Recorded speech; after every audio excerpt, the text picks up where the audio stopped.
Vamos a hablar en este tema de la atmósfera. La atmósfera es la capa gaseosa que rodea la Tierra. Está formada por aire y partículas en suspensión. Con aire nos referimos a una mezcla homogénea de gases. ¿Qué quiere decir la palabra homogénea? Pues normalmente se refiere, cuando hablamos sobre mezclas, a que no somos capaces de distinguir a simple vista sus componentes. Por tanto, no somos capaces de distinguir a simple vista los gases que componen la atmósfera.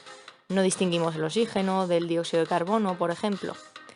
Y nos referimos a partículas en suspensión a que no solo la atmósfera es aire, sino que también podemos encontrar polen, podemos encontrar cenizas, polvo, arena, microorganismos que debido a su pequeño tamaño pues se encuentran suspendidos dentro de esa masa de aire.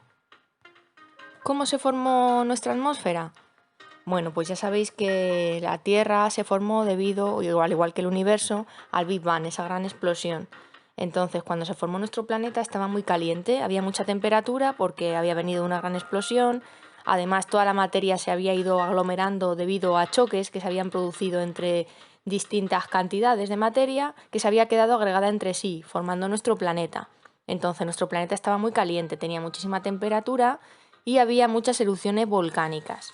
Esos gases que expulsaban los volcanes fueron quedándose alrededor de la Tierra debido a la fuerza de atracción gravitatoria, formando lo que denominamos la atmósfera primitiva.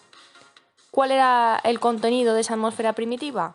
Pues tenía los gases que expulsaban los volcanes en esas erupciones.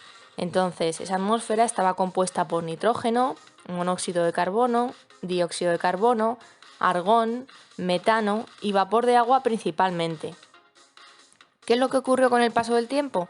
Pues que la Tierra poco a poco se fue enfriando, entonces disminuyó su temperatura y ese vapor de agua fue capaz de condensarse en la atmósfera. Y cuando se condensó y la Tierra se enfrió lo suficiente, pues comenzó a llover. Llovía, el agua caía a la superficie terrestre, seguía estando muy caliente, entonces se volvía a evaporar, volvía a llover y así sucesivamente, hasta que ese agua fue capaz de quedarse retenida en la superficie formando lo que denominamos hidrosfera, ¿verdad? Lo que serían las masas de agua de océanos y mares. ¿Qué se cree también? Bueno, pues que poco a poco aparecieron unos organismos fotosintéticos en esa masa de agua, en esa hidrosfera. Se piensa que ahí apareció la vida y unas bacterias pues que empezaron a ser capaces de realizar la fotosíntesis, con lo cual pues tomaban CO2 de la atmósfera y expulsaban oxígeno. De esta forma es como apareció el oxígeno en la atmósfera actual que conocemos. Y ya veremos más adelante que a partir de este oxígeno fue capaz de formarse la capa de ozono, tan importante para la vida en nuestro planeta. Pero ¿cuál es la composición de nuestra atmósfera actual? ¿Tiene algo que ver con la atmósfera primitiva? Si no, vamos a verlo. Actualmente tenemos un 78% de nitrógeno, que sería el gas mayoritario. ¿Por qué hay tanto gas nitrógeno? Pues porque es un gas inerte, es un gas que no reacciona fácilmente con otros compuestos químicos.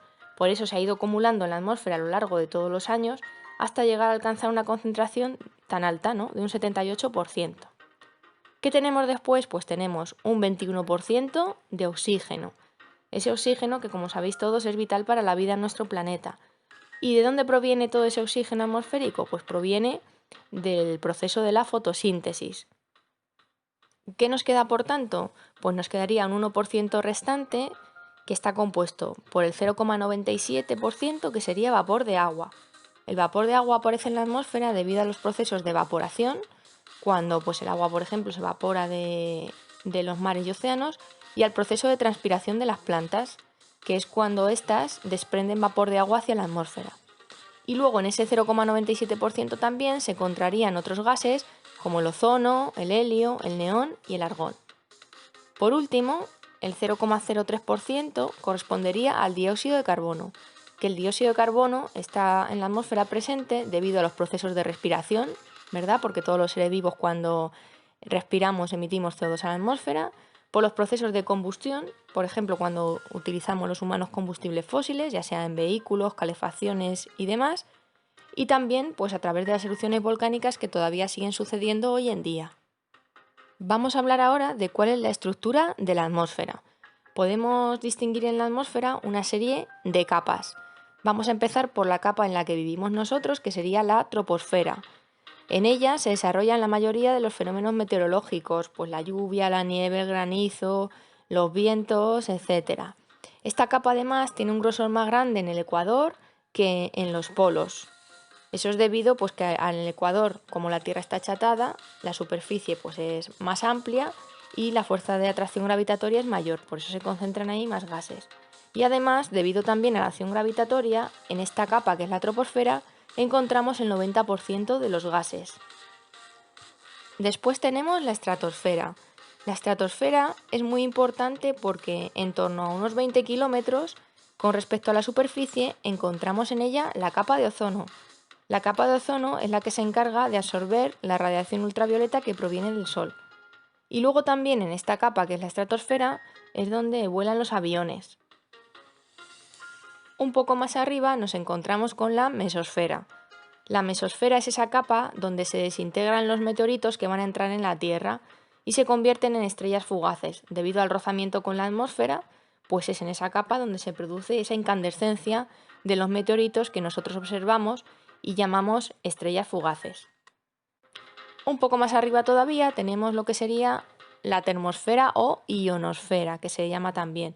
Esta capa absorbe los rayos X y rayos gamma que provienen del Sol. Son rayos muy energéticos, entonces lo que hacen es que ionizan los compuestos químicos. Por eso esta capa se llama ionosfera o también termosfera, porque al absorber toda esa radiación tan energética, la temperatura en esta capa es muy alta. ¿Qué podemos observar aquí? Pues podemos observar las auroras boreales, debido a ese proceso de ionización de los compuestos químicos.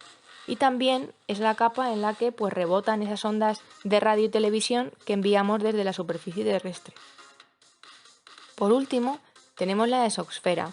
En la exosfera es donde orbitan los satélites artificiales que hemos mandado y donde encontramos muy poquitos gases. Debido a la acción gravitatoria, como hemos comentado anteriormente, casi todos están en la primera capa, mientras que en la exosfera pues casi no tenemos ya gases. ¿Qué podemos decir más de nuestra atmósfera? Bueno, pues que la densidad aumenta conforme nos acercamos a la superficie, debido precisamente a lo que hemos estado comentando todo el rato, a esa fuerza de atracción gravitatoria de la Tierra en torno pues, a esos gases. Y luego, pues saber que la troposfera abarcaría desde los 0 hasta los 12 kilómetros de altitud, la estratosfera de 12 a 50, mesosfera de 50 a 85 kilómetros, termosfera de 85 a 690 y a partir de los 690 más o menos hasta los 10.000 kilómetros tendríamos la exosfera. Ya sabéis que esto pues, son datos más o menos aproximados y que las capas no son capas que se cortan y tienen límites claros, sino que hay una zona de transición entre cada una de ellas.